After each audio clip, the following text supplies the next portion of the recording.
is live. Biden's united. As Joe and wife Jill hit the campaign trail, she opens up to Robin Roberts about accusations against her husband, and he reveals his plan for the country's future. Make America moral again. For Pete's sake, how Mayor Pete Buttigieg admits being a white man is helping his campaign, and reports of a failed smear campaign of bogus sexual assault claims against him. Plus, the woman who set fantasies on fire with her 50 Shades of Grey trilogy, E.L. James, is taking you between the sheets of her new best-selling sizzler, The Mister. Let's go! Let's light up Hot Topics with Whoopi, Abby Huntsman, Joy Behar, Sunny Hostin, and Meghan McCain. Now, let's get things started.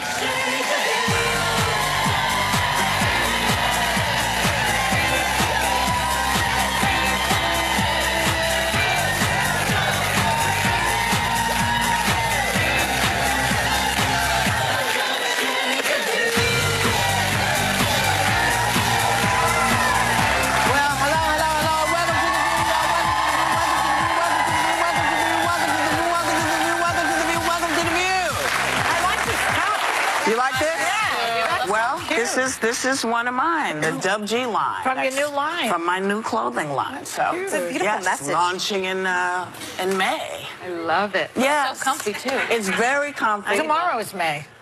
Well, not tomorrow, but it's great because, you know, for me, it's just, I just want to be comfortable. And people keep saying to me, why don't you do a white shirt? Because you wear so many of them. So I went crazy and did, you know, 40 pieces of clothing that'll be available to people soon. And I know this is not a commercial, but Dub G coming to a retailer near you. So Joe Biden is hitting the campaign trail with his wife Jill, and they sat down with Robin Roberts to talk about his plans for America's future, as well as the past allegations from women who said he made them uncomfortable. Here's his wife's take on it. What you don't realize is how many people approach Joe, men and women, looking for comfort. But going forward, I think he's going to have to be a better judge of when people approach him, how he's going to react, that he maybe shouldn't approach them. And how did you react when those first accusations were made? I've known Joe for 44 years, and one of the things I've always admired about him is the way he does connect with people. And in 44 years, I hadn't heard negative comments, but now's a different time. So, do you think this will be the last word on this, or is the false equivalency of, you know, of an overly familiar, perhaps, going to keep on? I think that people in the country, women in the country, see the difference between someone like him and someone like a Harvey Weinstein. I think it's obvious. He also said he also said he takes full responsibility for the Anita Hill situation. She was treated very badly, and he used those words, I take full responsibility. So good on you, Joe. I thought Jill's voice was really important in this moment, because she's been by his side for so long. She was there when some of these things happened recently. And when it comes to Anita Hill, his answer wasn't perfect on our show. He sort of went around in circles. He probably could have just simply apologized and moved on. But if folks on the left are going to rake him through the coals over what happened so long ago, I don't know, folks. I think just folks. I don't know if it's left or right when it comes to this. Well, anyone. If they're going to rake him over the coals, then you deserve Trump. Because I've said this on the show, I'm really worried about how far we're moving in this Me Too movement. I think it has done a lot of good, and it's brought to the surface harassment and people getting away with things that never should have happened. But I worry that we're losing our ability to have human connections. Yeah, and you have said that. And I have said that. And I talked recently, I had dinner with a friend who runs a startup company in Palo Alto, and he said, he said, we don't do happy hours together. The men go separately. He said, we have a rule where there are no hugs. We have only glass. And I walked away from the dinner thinking, How does this help women? Yeah. How does this help women when they're not invited to I even think be it's with men? just a transitional period, and it will I level agree. out. And I really liked his answer on Anita Hill this time around. Yeah. I agree with you when he was on our show. I think he was still feeling his way through it, and maybe perhaps from the feedback he got after our show. Right. He said, she did not get a fair hearing. She did not get treated well. That's my responsibility. I take responsibility as the committee chairman that she did not get treated well. Yeah, that's good. And that's what he needed to say, because he said on our show, well, I don't feel like I treated her badly. That is fine. He said she was treated badly. Yeah, that is fine. But if you're the committee chairperson and she didn't get treated well, that was on your watch. Yeah. Right. And so I think once he said that, that should put that to bed. He never voted for Clarence Thomas. And he that didn't should be vote for put out Clarence there yet Thomas. again. He did not. That should be Right. the end of it. And I think Jill's voice also was very important. We know Joe Biden. He is someone that comforts through touch. He was comforted through all his tragedies through touch. And I think that's how he shows empathy. But we're in a different time now. I agree with Abby. I hugged him backstage. I hugged him on camera. I hugged him everywhere. He makes me feel better when he's around. I get sad and I'm in grief and I want him to hug me. Okay, like, I'm sorry, but like, I think this whole thing is ridiculous, and I have for a long time, and there's a huge difference between someone sexually assaulting you and someone, quote, invading your personal space. And no one has ever accused him of sexual assault and or that's harassment. Very important delineation. No one. And I'm going to keep hugging you every time I see you, okay? And I'm going to hug you and all of you. I'm just over that. I was so kind of upset that he said when he came out, and we hug all of our guests, and he said when he came out here, and we're all friends with Joe Biden, he wasn't sure what to do. And it hurt me because I've been, you know, he asked me to host one of his galas for Women Against Violence, and I did that because I care for him. And when he came out, he just held my hand. Say that event again, Women Against Violence? Women Against Violence. I mean, he does a lot of work in that space, in the domestic violence space. And when he just held my hands, I took his lead. Well, he's pulling ahead. But I mean, he's totally. He's Not to, sorry to interrupt you, but like this is not making an impact. And I will say, do you know what it is? He has the International Association of Firefighters Union that just endorsed him, which, by the way, they did not endorse in 2016. They couldn't bring themselves to endorse Trump or Hillary. It is a big, big get, especially in places like New Hampshire. And when you're talking about union workers, first response people, firefighters, policemen, things like that, that is a foreseeable pathway to the White House. And just really quick, President Trump was clearly angered by it because he tweeted, the dues-sucking firefighter leadership will always support Democrats, even though the membership wants to be something never. Dues-sucking? Yes. And again, from the man who never pays his workers. But he's clearly threatened by this because it's hitting in his home turf, which is blue-collar union workers, middle of the country, and he's clearly threatened by this. What's interesting about all of this, I don't even know what that means. You know, it doesn't mean anything. It doesn't mean anything. It's meant to do have some respect for our firefighters. I don't care how you feel. Have some respect for unions. Clearly, unions threaten you. They always have, because they don't let you just run roughshod. They're not always great. They do have issues, and everybody gets it, but you can balance with it. But this idea that, you know, a lot of folks have said, well, it's, you know, let's bust this union. Unions aren't good. They are good. They give us the amount of time we can work. They say, hey, you can't work longer than this. You can't have your kids working here anymore like this. You can't do this. So, you know, I just think it's interesting. But Robin also asked him his plans to make the case to working class citizens who think that the economy under you-know-who is working out for them. Take a look. What would you say to the Trump voter, the Trump supporter, who looks at the economy and sees very strong numbers? Here in Pennsylvania, where the unemployment is at a record low of 3.9%. Well, what I'd say is, did you get any benefit from the tax cut? Have your wages really gone up or you think you deserve? Do your employers treat you with any more respect and dignity than they did before? What's the story? Ask these folks. Ask the folks in this state. I know the state pretty well, and the fact of the matter is that they're not getting their fair share. Well, you know, the economy beat forecasts is growing 3.2, but this, I think, happened in spite of you-know-who. I mean, what about the deficit? We had the 30-day government shutdown. Economists still anticipate a downshift, partly because businesses are cautious with the effects of the tax cuts. And consumer spending and business investments were both weak this quarter, possibly because of hundreds of thousands of federal workers were denied checks for over a month.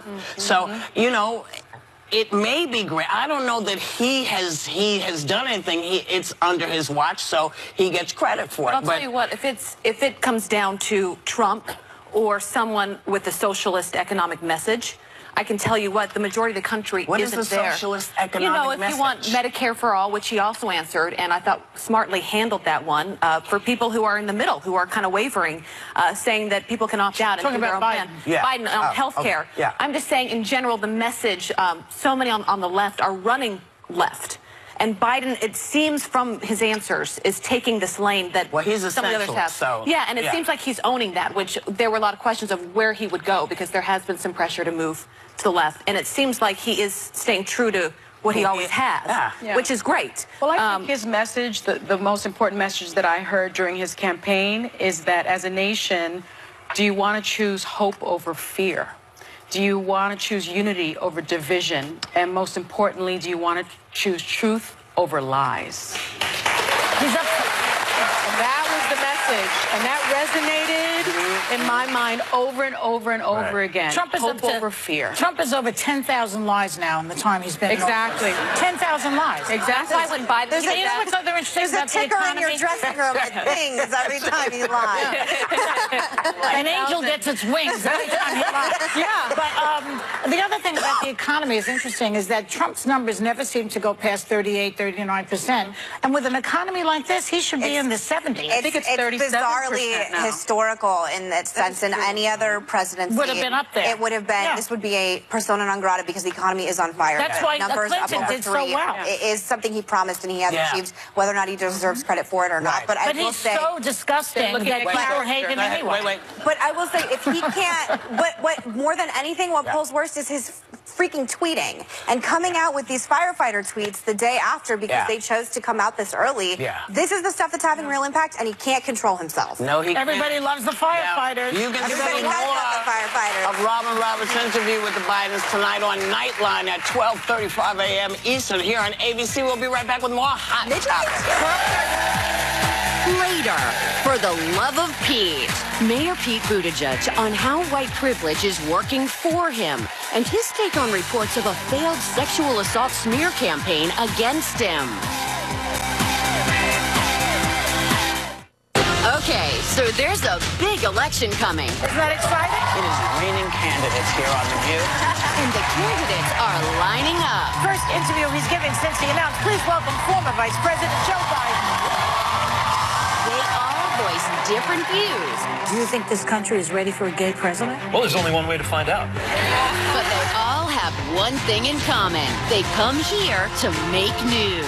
I'm going to run for president of the United States. I love that you make it official right here on The View. This is the best place to do it. In this epic year ahead. Anybody who wants to make it to the next level in politics has to come on this show. Because this is the place to be heard. And that is why it's called The View. Introducing you to her latest fantasy phenom, the Mister. Hey, welcome back. Mayor Pete Buttigieg was reaching out to voters in Harlem yesterday and went on The Daily Show last night to admit that he's coming into this race with a rather large advantage. Take a look. One of the things about privilege, especially things like white privilege or male privilege, is that you don't think about it very much. You know, it's being in an out-group where you are constantly reminded of it. It's not when you're in a majority or a privileged group. And so I try to check myself and make sure I try to understand the factors that help explain why things are going well. But I do think that, you know, there's a media environment that kind of pushes people into lanes, whether they comfortably fit there or not. And I do think it's simply harder for candidates of color or for female candidates, and I'm very mindful of that. So he's acknowledging it, but what do you do about it? How do we make this change happen? Well, I think just acknowledging it is a huge step. You know, to have that self-awareness that you're privileged just because of the color of your skin, that you can walk into a store. Because you're a guy. And you're a man. Well, that's a different kind of privilege, too. Right, but as a white person, you can walk into a store, nobody's following you, you know. You can buy an apartment anywhere you want. You can buy a house any neighborhood you want as long as you have the money. There's all sorts of privileges. And so you say to yourself, gee, I recognize that. And that's a good thing. He's talking about two privileges. Yes, he's talking about the male privilege and white male privilege. But you know what? He's not apologizing for it. And I've been clear on the show, I am a big fan of Mayor Pete, and I thought he handled that question really well. Yeah. Because we have these conversations a lot on this show, and I think it's important to be able to listen and to be able to live in reality and understand where you came from, but not be sorry about the family you were born into or the person that you are, because I'm someone I talk about on the show. I'm a white woman. I was born into a family of privilege. I know. My God. Like my grandpa came from little, but he made a lot of himself. This whole time I thought you was a sister. I don't know what I'm doing. Go ahead. I'm not going to apologize for being born into the family that I was. I'm so proud of that. That being said, though, I think we all need to be aware of the world we're in, and that we do have opportunities other people don't, right? And that we don't need to apologize for, but I think he handled it very well in saying, let's listen to each other more.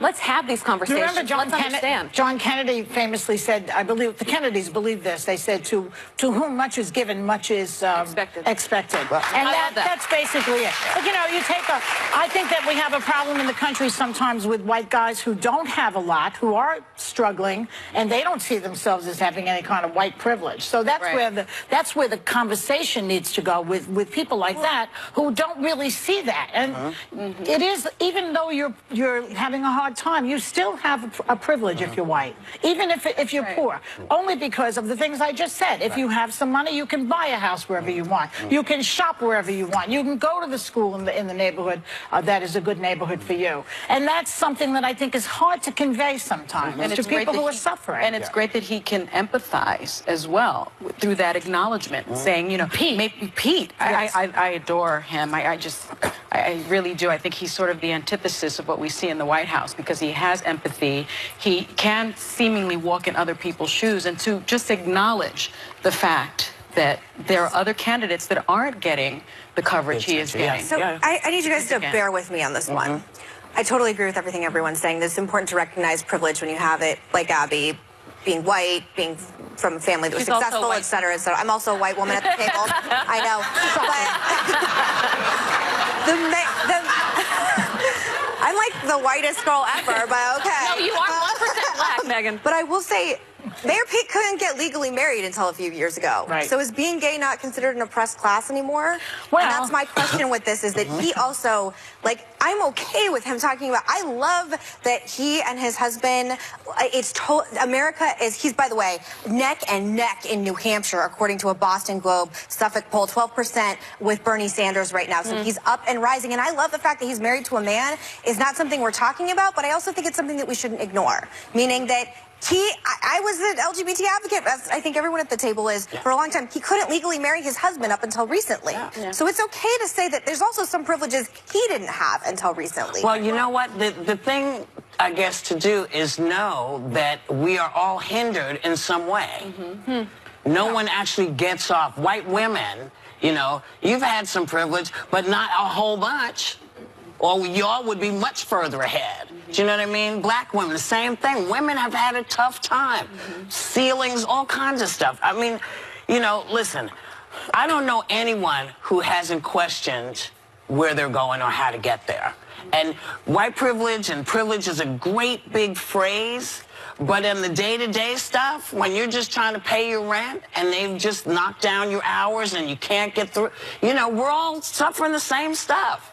So maybe the thing to do is to look at folks and not say, hey, here's what you don't have, but here's what we're going to have. Maybe moving it forward, you know, saying, yes, this is a man who is going to change the world. And unite us, and here is where we have commonality. You know, and he has that message as well. And for the first time, we could have a first husband in the White House, who he, by the way, said he's excited to pick out the first China, to be the first man to do it. I like it. So his husband's Twitter account. I like it. Great. Well, there we go. Life is changing, baby. It's happening. It's changing. Whether you're on board or not, the world is changing.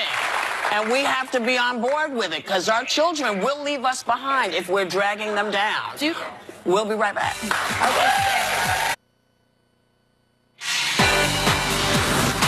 It's still one-stop Mother's Day shopping at viewyourdeal.com.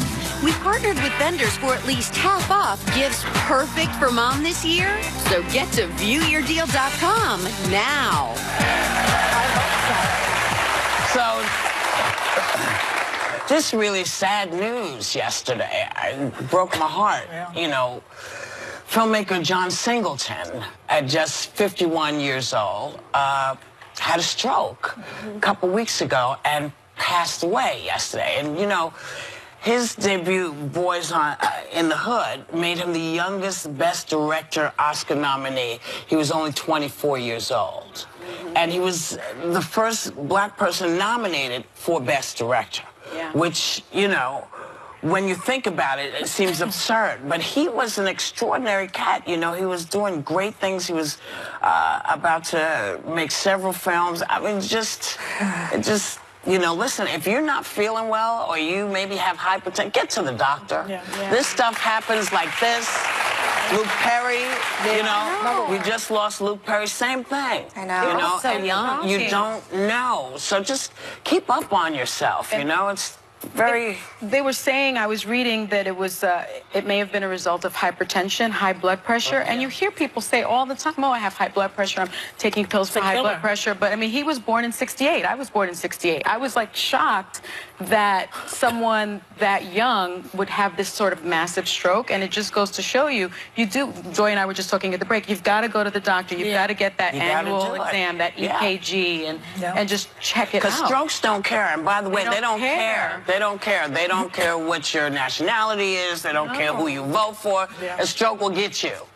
It doesn't care. So be proactive. Make sure you're on top of what's going on with your body. He launched so many careers, too. Lawrence Fishburne, Cuba Gooding Jr., Regina King, Angela Bassett, Nia Long. I mean, the list is so long and obviously hugely successful actor and actresses. My goodness. Incredibly talented. Even he had Tupac in his movie Poetic Justice. I remember seeing that. It was extraordinary. I believe they told him that when he did Boys in the Hood that no one would go to a movie that was just an all-black cast. Well, he proved them wrong. Well, I mean, you know, they always say that. They said it about Color Purple, too. They said it about Black Panther. You know, what you gonna do? What you gonna do?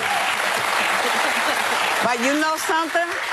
I guess that sci-fi movies that warned about how robots are going to take over the world doesn't scare anybody. I guess nobody watched Battlestar Galactica because humans are starting to grow emotionally attached to robots. I mean, I'm not surprised. Apparently it's getting easy for us to humanize tech like Alexa and Siri. Well, first of all, you've named it. That's you know, once so you now name it. once you name it, it's like your friend.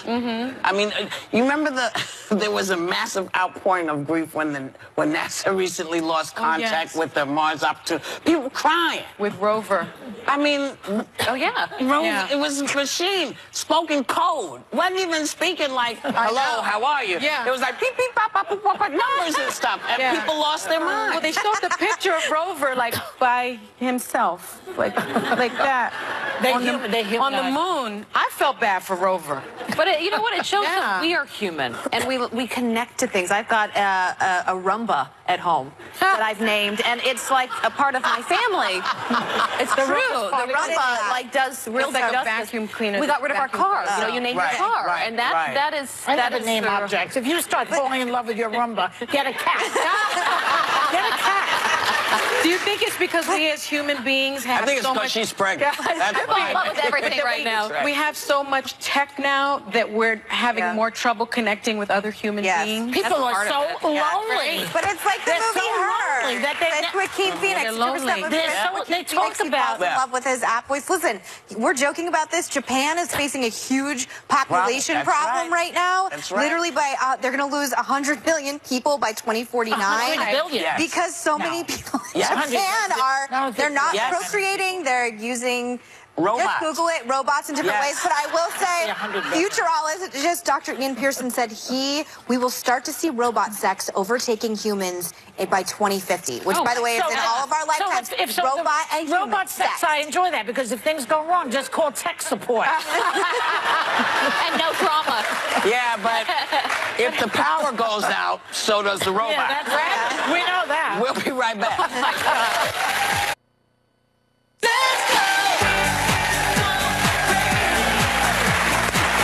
So welcome back.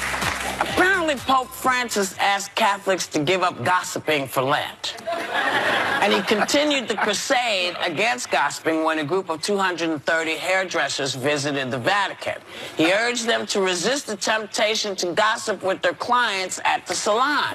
I assume at the barbershop too, because guys do the same thing. You know. So is that going to be tough to do in any environment? Because, you know, people sit with folks at the shop and, you know, you talk about folks and talk about what's happening in your life. I mean, it's not like a bad thing. But the Pope has a real problem with this gossiping thing. I don't know if there's a lot of gossip going on at the Vatican or something, because he talks about it all the time. In March, he talked about giving it up for Lent. In November 2018, he said the gossip kills because the tongue kills like a knife. Then he talked about gossiping again, and then he said, we all live by communicating. We're continuously on the edge between truth and lies. Don't forget, to gossip is to kill. Like, there's something going on. Well, maybe it's from when he was a priest. Maybe that's in the town that he was in. Yeah. Maybe there was a lot of gossip. There was a lot of bochinche, is what we call it. But I agree with him totally. When do you ever gossiping about people and it's saying something nice about them? I always say if someone is coming to you gossiping about someone else, they're gossiping about you to the next person. That's true. But you got to be thoughtful about that. But there's a difference between gossiping and just chatting. And it's like saying, you know, remember we had just this conversation a minute ago about Weinstein versus Biden. It's a false equivalency. Sometimes you're just talking about somebody's personality. It's not necessary. When you say, oh, she's having an affair and those type of things, that's a bad thing, probably. Well, I am a triple process blonde, and this takes a lot of high maintenance upkeep to keep this blonde this long. I'm very close with the guy Josh, who does my hair. And we talk about politics the majority of the time because it takes like 3 hours to do this. And I mean, maybe because he worked in politics, maybe a lot of people in politics hair, but like, it's not, I take such umbrage at the idea that hairdressers only want to gossip. Like, we literally talked about Mayor Pete and poll numbers. I just got my hair done, look at my roots. He knows like, more about politics and it's than just me. not, I don't know, I think that it's a stereotype that like all hairdressers are just going to want to like gossip about sleeping. Well, if you're from the village, about everybody. If you're from I suspect that it's something in his past that he has seen. The Pope. Well, you know, remember he was a priest first. Yep. And so I assume that that's where, you know, maybe in the village he was in. Or something. But this is a pressing issue of our time. Well, No, for but you him. know what? I was just watching the movie Doubt, which I highly recommend. He talks about, the priest is talking about how this is what gossip is. Get a pillow, cut it in half. What happens? Feathers fly out. Yeah. Okay, the feathers fly everywhere. Wind picks them up. Can you get the feathers back into the pillow? No, that's the point. Once you say something horrible, it doesn't, you can't get it back. You can't get it back. You can't get it back. Especially now when you put it on the internet, it's there forever. But you know what? We'll be right back. And that's no gossip. Have you seen the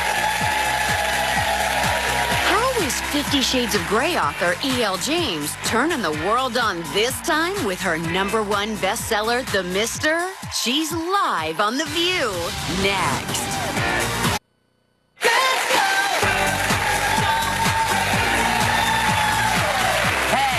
So the woman who launched the sexual revolution with her 50 Shades of Grey trilogy has legions of fans, including my daughter, hot and bothered all over again with her latest #1 bestseller, The Mister. Please welcome back E.L. James. E.L. Thank you for having me, ladies. Thank you. Now, E.L. is your pen name. That's right. But you're known as Erica. Yeah. Shall we call you Erica? You can call me Erica. All right. The trilogy sold 150 million copies. And The Mister was just released, and it's already #1. So for those who haven't gotten the gist of it yet, give us a little hint. The Mister is about a guy who falls in love with a girl, and then shenanigans ensue. Is the very, very brief thing. He's in handcuffs. Yes, actually, but that, yeah. But in a sexual way or not? Yes, but moving on, because it's a brief thing. Yeah, this guy is an aristocrat. And what is she? London. What is she? She's his maid, and she's from Albania. So it's, you know, two very different cultures. That's interesting. Your first book has a man who's in a dominant position, and so does this. Well, kind of, yes. But I love a story where a woman will disarm a man. I like disarmed men, and women do that a lot to men, I find. Even if he has the whip? They can change up places, you know. What appeals to you, Joy? I like it. I actually am writing something, and it's the opposite, where the man is getting hit. Oh, really? It's a sort of an S&M thing they're doing. Is drunk. I mean, it's a playful thing like yours. It's not violent. It's a comedy. But in my world, the man is the one who's submissive. Well, I think you'll find there are a lot of submissive men out there. So yes. Are you uncomfortable yet? Not quite. She wrote that book. How to keep you uncomfortable. That's true. And you know, I read all the books, and I remember being on the train and covering up the cover. I did the same thing. Because you all know this, those of you who have read it. When it first came out, everyone kind of knew what it was about, and I loved it. My husband even picked it up at one point, was like, I got to figure out what you're reading in this thing. But has it helped people talk about sex? Because we talk about sex a lot on the show. Some people love talking about it, some people hate it, but it seems like now we're more comfortable because of books like this. I think that fundamentally the book is actually about female desire, and female desires aren't really discussed in any way. And, you know, women like certain things if they're done well, as we all know. So I think that's and correctly, exactly, in the right order as well. But let's not go into too much detail. So, yes, I think that's why these, I think, have become popular. I was just as gobsmacked as everybody else when they did. But you were? You were surprised at it. Yes, very much so. Became a phenom. Yes. Did it change your life majorly? Bigly? Bigly. So yes, it has, and I'm very grateful for that. Yeah. Erica, do people recognize you? And if they do they sort of want to, like, project onto you their, like, sexual experiences or anything you maybe have inspired through your writing? Thank God, no. No? So no, I'm actually, you know, I'm a middle-aged, overweight woman, and I am invisible, and it's fantastic. I can go anywhere, no one knows who I am. I can be in the shops and you know, people bumping into me, and I've got my own secret little world inside, and I love that. But no, I don't get recognised. Very, very, very rarely. Is that why you wrote under ELJ? I actually thought that I would. My ambition was to sell 5,000 books. That was what I wanted to do, and I would continue my work in television. And I just decided that the best way was to keep them separate. So that's why I took a pen name. Oh, love it. Well, you really have liberated a lot of people, though. You know, like, I think you've opened up a doorway where people are talking about sexuality and BDSM in a way that maybe they didn't before your book came out. Do you like that? I mean, because I think you really have sort of phenomenon. I'm kind of freaked out about it a little bit. All the navel gazing about the book. I just wrote this because it was fun for me to write. It was even more fun to do the research, but I won't talk about too much about it. So it's kind of interesting when that comes back to me and said, I've had the most extraordinary things. You know, people saying to me, "Oh, help me! You got me through my chemotherapy. My marriage has been spiced up." All of these kind of things. Wow. It was. It's kind of a lot to take on board, really. Wow. Well, yeah. I mean, one of the aspects of your books that people love so much is that you write these racy love scenes in very vivid details. But the Me Too movement started after 50 Shades. And as Joy alluded to, you know, the man is sort of in this really dominant position in your books. Did that impact your writing going into the Mister? It did. Oh yes, definitely. I like women who disarm men. It doesn't matter if they're powerful or what have you. I think that men who fall in love they're so uncertain about it to begin with, and I really like to explore that. So yes, the Me Too thing was, I think, you know, timely, incredibly timely, and about time. And it's great that it's happening. It's still got a long way to go, and certainly, you know, in the Western world, in other parts of the world, it's got a really long way to go. Yeah. As we all know. What I like about this book, Mister, is that you're talking about class distinction. Absolutely. Yeah. Yes. When he's in a higher class and she's not. Completely. And that's so like anti-British. I wouldn't say it was anti-British initially. I think it's sort of the British are obsessed with class. I know. And it's very easy to see where people lie. On the other hand, it reminds me of Arnold Schwarzenegger and his housekeeper. So there we are. You're going to have to brief me on that. I'll tell you about that later. Yeah. Or not. Or not. E.L., it's a pleasure to see you again. Thank you very much for having me. I'm so glad that the book is going to be doing as well. Her very saucy, very sexy book, The Mister, is available now. And you know what, y'all? You don't have to take our word for it. You're all going home with a copy.